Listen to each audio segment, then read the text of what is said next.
اگر اس طرح پھونکوں سے کام چلتا تو اللہ کے پاک پیغمبر کو ہجرت کرنے کی کیا ضرورت تھی، غار میں جا کر پناہ لینے کی کیا ضرورت تھی؟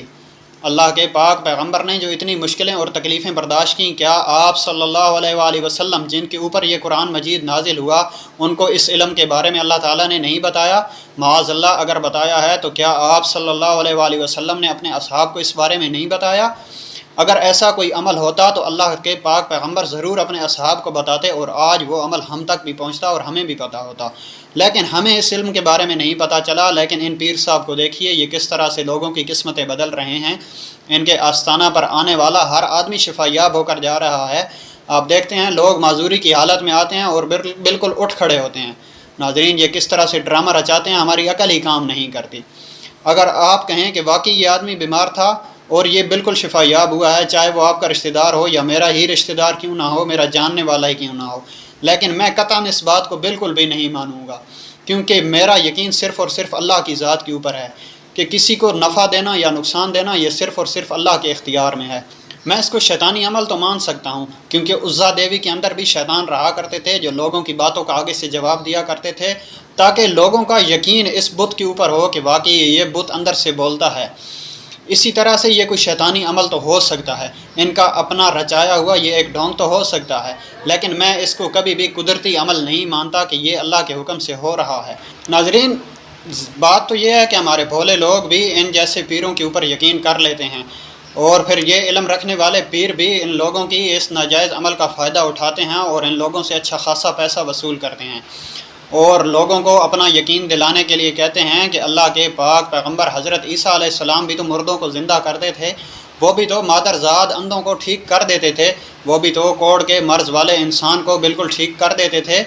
تو ان بھائیوں کے لیے میں بتاتا چلوں کہ حضرت عیسیٰ علیہ السلام جو بھی کام کرتے تھے اس میں ان کا اپنا کوئی ذاتی کمال نہیں تھا۔ حضرت عیسیٰ علیہ السلام جو بھی کام کرتے تھے وہ اللہ کے حکم سے کرتے تھے۔ اگر وہ کسی مردے کو زندہ ہونے کا حکم دیتے تھے تو وہ بھی اللہ کے حکم کے ساتھ اس کو کہتے تھے قم بِإِذْنِ اللہ، اٹھ کھڑا ہو جا اللہ تعالیٰ کے حکم سے۔ یہ صرف اور صرف انبیاء کا معجزہ ہوتا ہے، اس میں انبیاء کا اپنا کوئی ذاتی کمال نہیں ہوتا۔ اللہ تعالیٰ کے انبیاء کے معجزے میں ہاتھ نبی کا ہوتا ہے، لیکن اس میں جو طاقت ہوتی ہے، اس میں جو قوت ہوتی ہے، اس میں جو رحمت ہوتی ہے، وہ صرف اور صرف اللہ تعالیٰ کی طرف سے ہوتی ہے۔ یہ کام سارا اللہ تعالیٰ کی طرف سے ہو رہا ہوتا ہے۔ ناظرین، جیسا کہ ہمارا ایمان ہے کہ اللہ تعالیٰ کے حکم کے بغیر کوئی پتہ بھی نہیں ہل سکتا، اسی طرح ہمارا یہ کامل ایمان ہے کہ اللہ تعالیٰ جس کو موت دینے کا فیصلہ کر لیں اس کے اوپر سے موت کے فیصلے کو کوئی ہٹا نہیں سکتا۔ اگر اس طرح اس پیر صاحب کے پھونکوں سے جس طرح کام چل رہا ہے اس طرح کام چلتا ہوتا تو اللہ کے پاک پیغمبر بالکل اور ضرور اپنے بیٹے ابراہیم علیہ السلام کو دم ضرور کرتے۔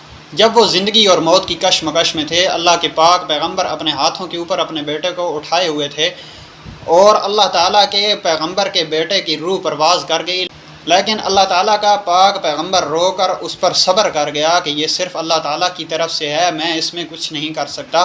ناظرین، اگر اللہ کے پاک پیغمبر یہ کمال نہیں رکھتے تو آج کے کسی پلید انسان میں ہم اس طرح کا کمال آخر کیوں مانیں؟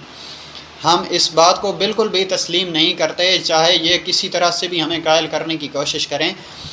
یہ دیکھیے، لوگوں کی ذہنیت اور ان کی سوچ کو خراب کرنے کے لیے صرف اپنی ٹیم کے لوگوں کو اس طرح سے کارنامے کرنے کے لیے بلاتے ہیں، اور چند ایک لوگ انہوں نے مخصوص کیے ہوئے ہوتے ہیں جن کو اس کام کے مستقل طور پر کچھ نہ کچھ وہ اجرت دیتے ہیں، پیسے دیتے ہیں۔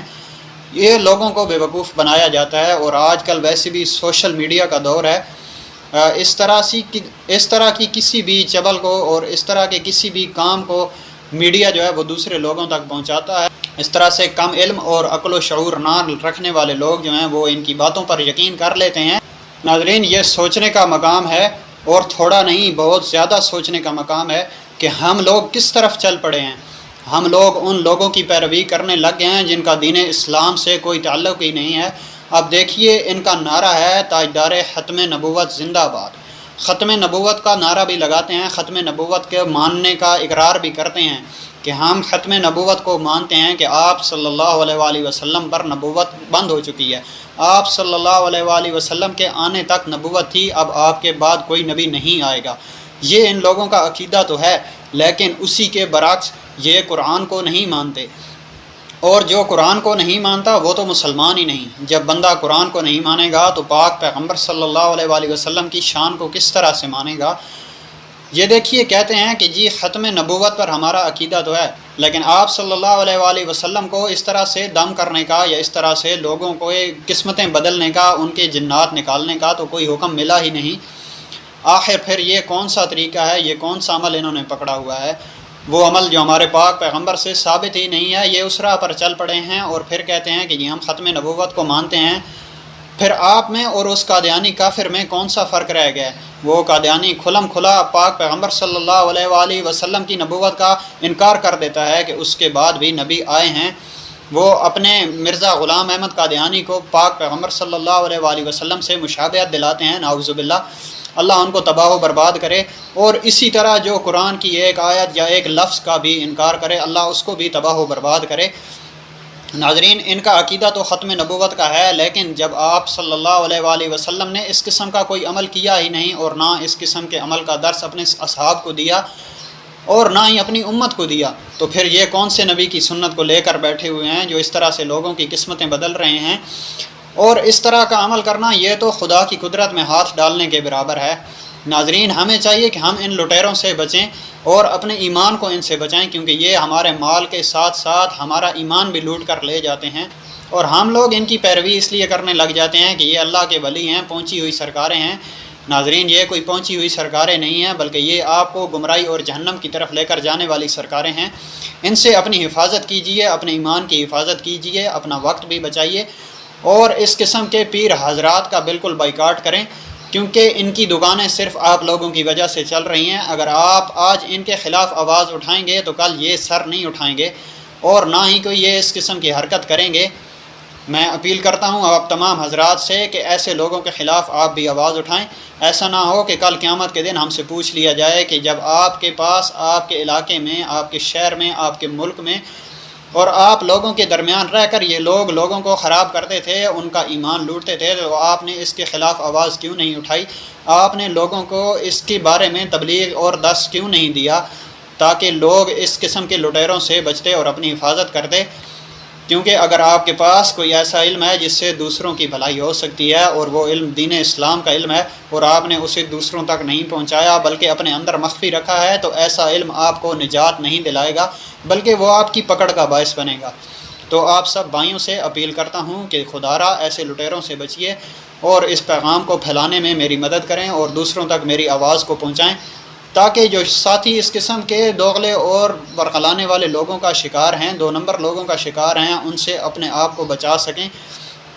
آپ نے کمنٹ کر کے ضرور بتانا ہے کہ آپ کو میری آج کی ویڈیو کیسی لگی ہے۔ انشاءاللہ اگلی ویڈیو بھی میں انہی حضرت پر بناؤں گا، کیونکہ ان کا یہ بھی کہنا ہے کہ اللہ تعالیٰ ان ولیوں کے وسیلے سے اور ان ولیوں کی کرامت سے اور ان ولیوں کی دعا سے جو کہ فوت شدہ ہیں، زندہ بھی نہیں ہیں، ان کے دربار پر جانے سے اللہ تعالیٰ کام کر دیتے ہیں۔ اس پر بھی تفصیلی گفتگو کریں گے کہ کیا کسی کے واسطہ اور وسیلہ سے اللہ تعالیٰ سے دعا کرنی چاہیے، کیا اللہ تعالیٰ ان کے واسطہ اور وسیلہ سے دعا کو قبول کرتے ہیں اور وہ ہمارا کام ہو جاتا ہے۔ انشاءاللہ اگلی ویڈیو بھی اسی موضوع پر بنائیں گے۔ تب تک کے لیے اللہ حافظ۔